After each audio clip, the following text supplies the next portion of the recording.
na serikali yetu ya awamu ya 6 kipindi cha pili chini ya uongozi makini wa Mheshimiwa Dr. Samia Suluhu Hassan, Rais wa Jamhuri ya Muungano wa Tanzania, imeweka msisitizo mkubwa katika uwajibikaji, ufanisi na utoaji wa huduma bora kwa wananchi na jamii kwa ujumla. Hivyo nyie management mlioko hapa mna jukumu kubwa la kuhakikisha sera, mipango na maelekezo ya serikali yanatekelezwa kwa vitendo na kuleta matokeo yanayoonekana. Inahimiza mshikamano na ushirikiano miongoni mwetu kama management. Vile vile mawasiliano ya wazi yawe muhimu, yapewe nafasi, kufanya kazi kwa timu na utatuzi wa changamoto kwa pamoja ni msingi muhimu wa kuleta tija katika utendaji wetu wa kila siku. Mfano, katibu mkuu tulikuwa na kile kikao ambacho nilikuwa tufanye na idara sote kuangalia swala la kutokomeza ukatili liko vipi mikakati yake. Zikaja idara zote wanapokuwa wanawasilisha, unakuta mmoja anaanza kumsaidia kama ana kitu kizuri ambacho alikuwa hajasikia, ambacho mwenzake alikuwa amekitumia kufanya jambo fulani, wakajifunza wao wenyewe kwamba kumbe hawa ni wachezaji mpira wa timu moja, goli ni moja tu, hamna magoli matatu. Kwa hiyo wanapokuwa wanakaa pamoja, wanabadilishana uzoefu, huyu anatumia na huyu anamsaidia yule, mwisho wa siku tunafika kwenye goli kwa haraka. Hiyo spirit naomba iendelee hata watakapotoka hapa, wajue kwamba kazi wanazozifanya ni vyumba tu tumewagea, lakini watoto wa baba mmoja na mama mmoja chini ya rufu moja. Hili walijifunza vizuri na naomba liendelee.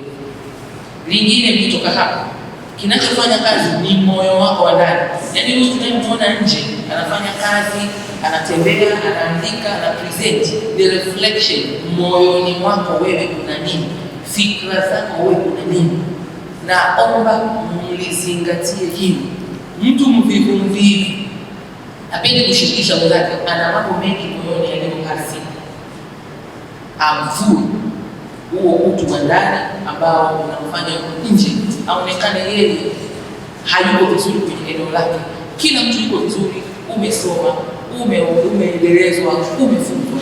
Sasa mtakapotoka hapa, kwa nasaha mtakazopewa na wawezeshaji wetu, na imani mtatoka wapi kabisa pale kwenye mapungufu mtaenda kudhibiti kwa kushirikisha moyo wako, fikra zako, lakini speed, mkawe vibrant.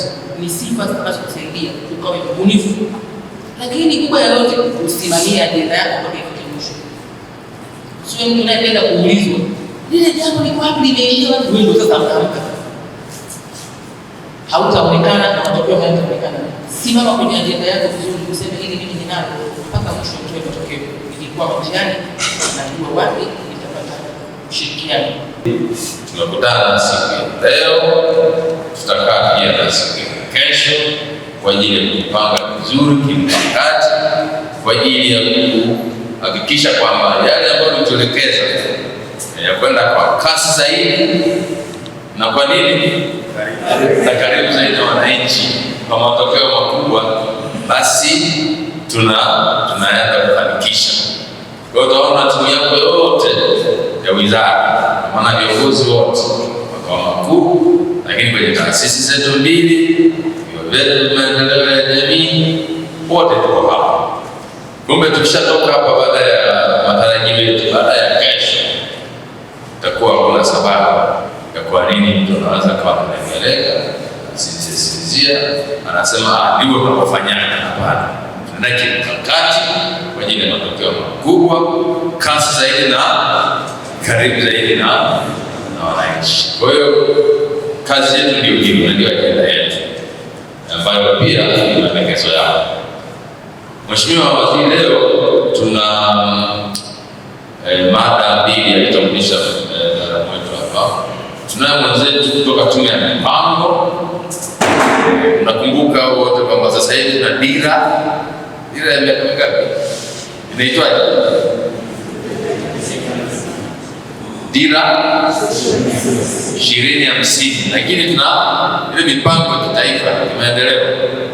Kazi zetu lazima ziendane na hiyo, lazima zijiendane tujilenge kutekeleza hayo. Sasa mwenzetu wa Tume ya Mipango atakuja kuongoza tafakari na kujipanga kuona namna gani sisi kama wizara tunaweza tukatekeleza jukumu letu kwenye kufikia haya, kwa sababu yote ambayo tunafanya natakiwa yalenge kufikia hiyo malengo ya dira, lakini na hiyo mipango ya kitaifa, mpango wa muda mrefu, lakini pia na mipango. Lakini pia ili tuweze kufanya hayo, tunahitaji sisi wenyewe kuwa viongozi wazuri. Tumemkaribisha ndugu yetu Omar Mjenga, mwanadiplomasia nguli kabisa, mzoefu, amefanya kazi katika eneo la diplomasia ndani na nje ya nchi, ana uzoefu wa kutosha, lakini katika masuala ya uongozi ana uzoefu wa kutosha. Basi na yeye atakuja kuzungumza na sisi kuhusu masuala ya uongozi wa strategic leadership.